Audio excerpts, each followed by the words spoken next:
this video, we're going to learn how to draw Mickey Mouse, just one like this, from Drawing Academy at a Disneyland.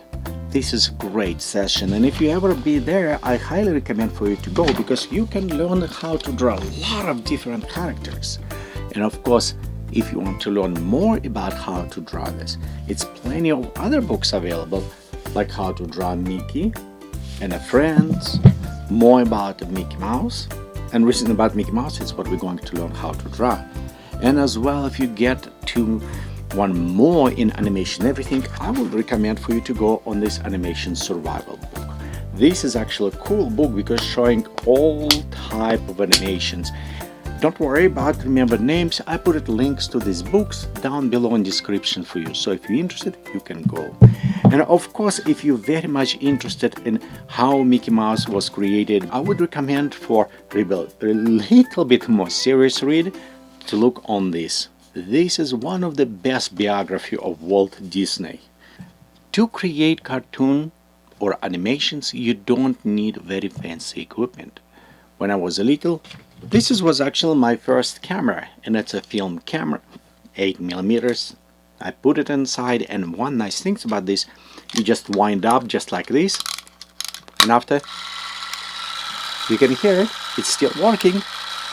But best parts about this camera, it's allowed me to do a single shot, so I can take one frame each time. Now you can do, of course, use the iPhone or other things if you need to take it, but you don't need all this expensive and fancy equipment. All what you need to do is just a pen, I prefer a pencil, and a Flipbook. Flipbooks is very inexpensive, and you can buy like this big pack of them for relatively cheap. Cool things about this, because as you start flipping, you can see your animation. And it's what we're going to do right now. Before learn how to draw Mickey Mouse, just make a simple animations. Here's a small tips if you decide to do animation with Flipbook. First, you need to start drawing on your first page right on the beginning. And because you're going to use it and you're going flipping like this will be your first frame between from here beginning, and you continue drawing more and more. Be sure when you get a Flipbook, that book have it somewhat transparent pages. It's easy to see between them. But it's not very bad because you can use it special lighting if you need afterwards. But overall, very cheap, very inexpensive, and very fun things to do. Okay, so let's go ahead and start doing what I'm opening one right here, and I'm going to draw. You can draw anything. Right now, I'm just going to draw a very simple sticky figure. Stick figure. There you go. We have the head right here, and we have it legs and arms. Next, we take another one, put it on the top, and sometimes it's very hard to see. So if you have it some like lighting panel, that will help. But if it's not, don't worry about this. And next you draw another stick figure, and we'll put it just two heads. See right here what's happening? 1, 2, and we can actually already pre-animate just flipping this way. Okay, let's go draw another one. We'll put it another head, 2 legs, and arms up. Very simple. You don't need to go do very fancy. And in the end you will have this kind of cool animation, cool, very fun figuring. So here we're done, and let's look what we have. Look at this. We have our person, and I turn to the kitty. You see? You don't need to do very complex. You can do it very fast, very simple, and have just fun doing this.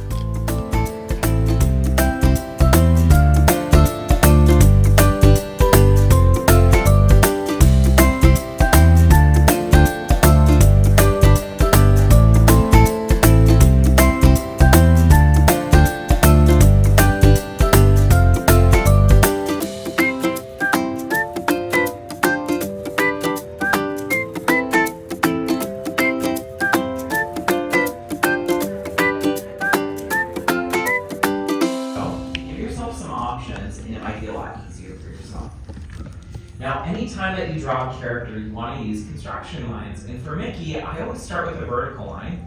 This goes right through the center of my circle, just dividing it in half.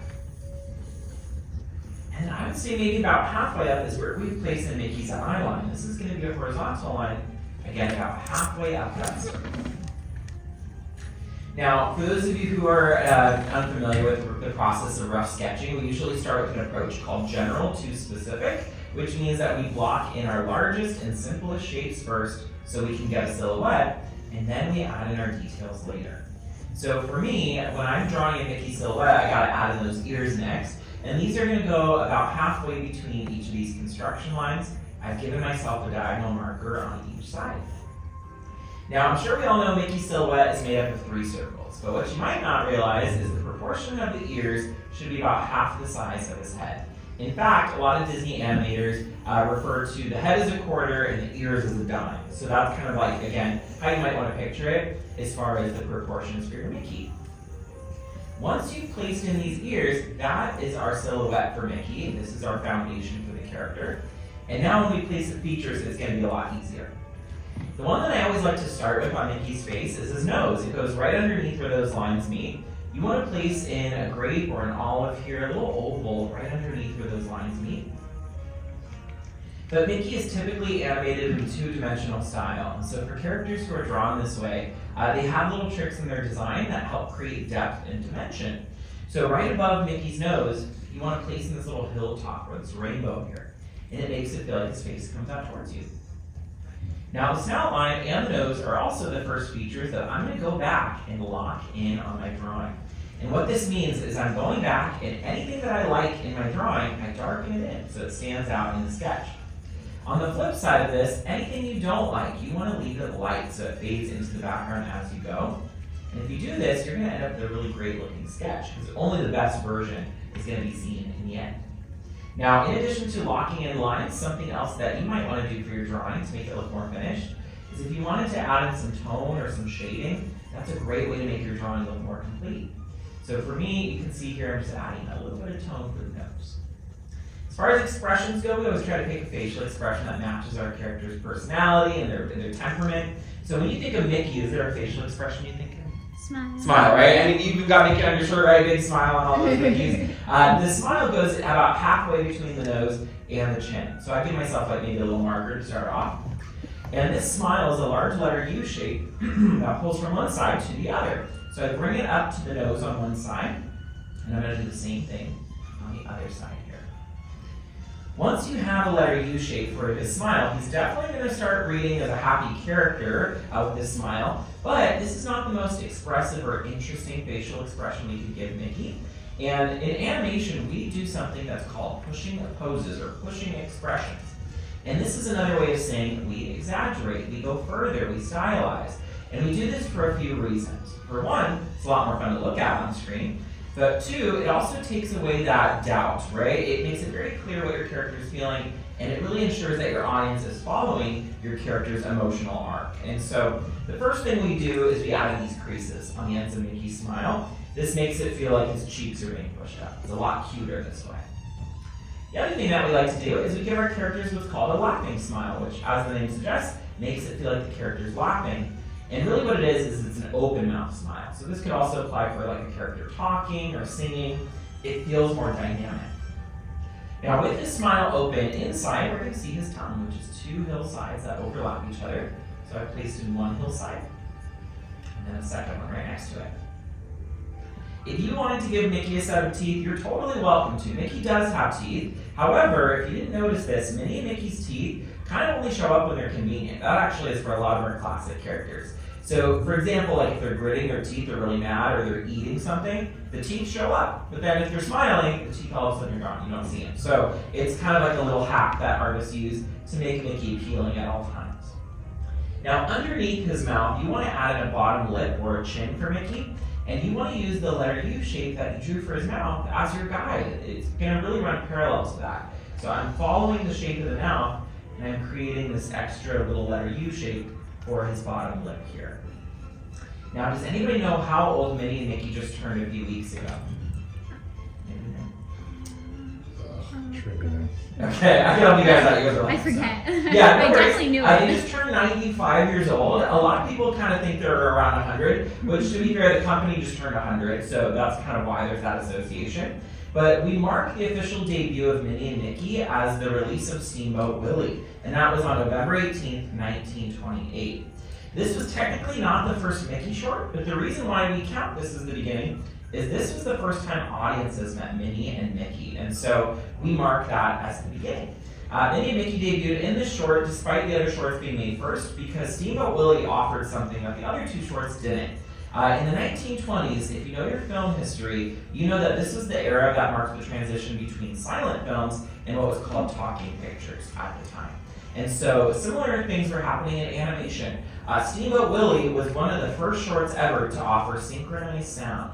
And so music was heard, sound effects, the characters would make little sounds to each other in the short, and that was a really big deal back in 1928.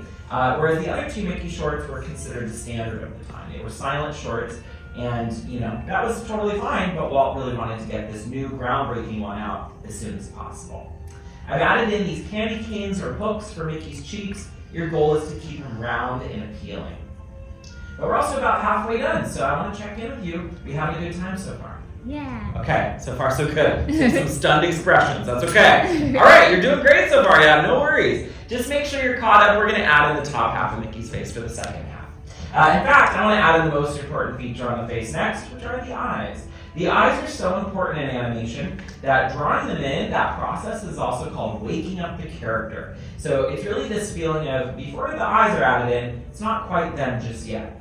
And the reason why this is so important is the eyes naturally, like we as humans, we look to eyes to connect with someone or to recognize someone. That's where we see like their humanity and their soul. And so the eyes of a character are really like the portal for them as, a character. It takes them from a drawing to a character. And so the eyes are really, really important.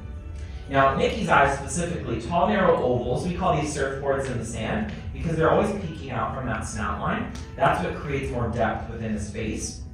But what's fun about Mickey's eyes is you've got some options to choose from. 1920s, 1930s Mickey, you shaded in the eyes completely. That's how he first debuted. But I'm sure you've also seen this style. It's called pie eyes. Triangle cutout, shaded in the rest. Kind of gives them like a retro feel. But I would say when most people picture Mickey, this is what they picture. They picture the 1940s style where you add in the pupils inside of the eyes. And he got this style for the very first time in a feature-length film that's set to classical music. Does anybody know what that movie is? I'll give you a clue. Where's the sorcerer? Fantasia. Fantasia, exactly, yeah. That movie, since it's set to classical music and there's no dialogue in the animated sequences, the animators were really hoping to update Mickey's style to give him a set of eyes that were more expressive, that really showed what he was feeling. And interestingly enough, he and Minnie were actually some of the final classic characters to get this style, whereas like Pluto, Donald, Goofy, they were actually using the style before Mickey. Now, sometimes when you look at a character, you can place the time period they're from based on their design.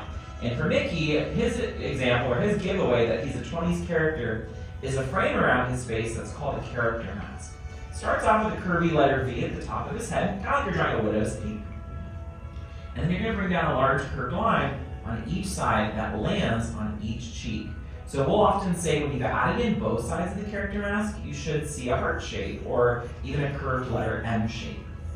Now the reason why this style is very synonymous with the 20s is not just because it looked cool and so that it was popular. It really became the standard of the time due to the limitations in technology. Just like animation was a silent art form, it was also a black and white art form. It was done on white paper with black ink. And so this design came about because it allowed the animator to frame the character's face, but then they would just fill in the character's clothing, body, or hair with ink, and we never lost their expressions. It was always still highlighted.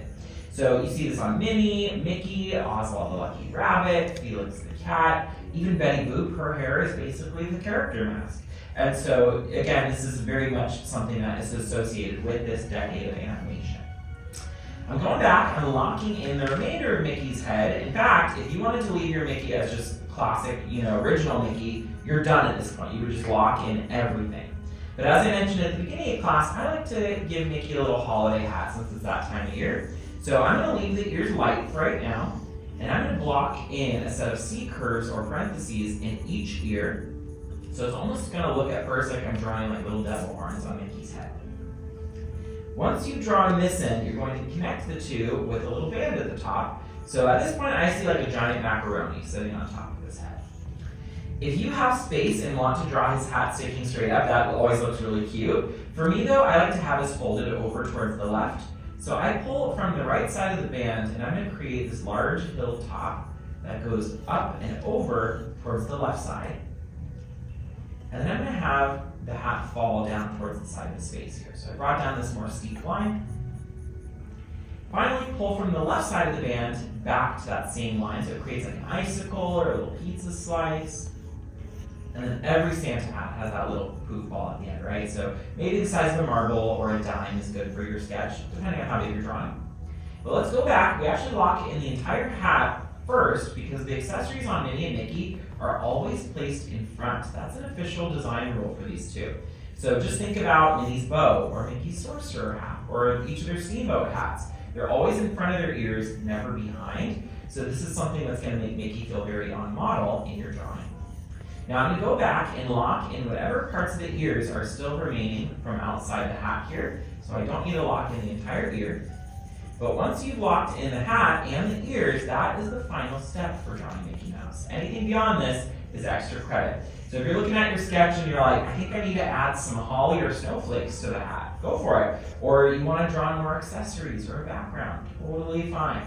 For me, I like to use the side of my pencil to add in a little bit of tone. I always feel like since this character was created in the era of black and white, you need the contrast for it to feel like Mickey. To me, that's a must. So I like to use the side of my pencil and I just brush it along my page to give Mickey that classic look.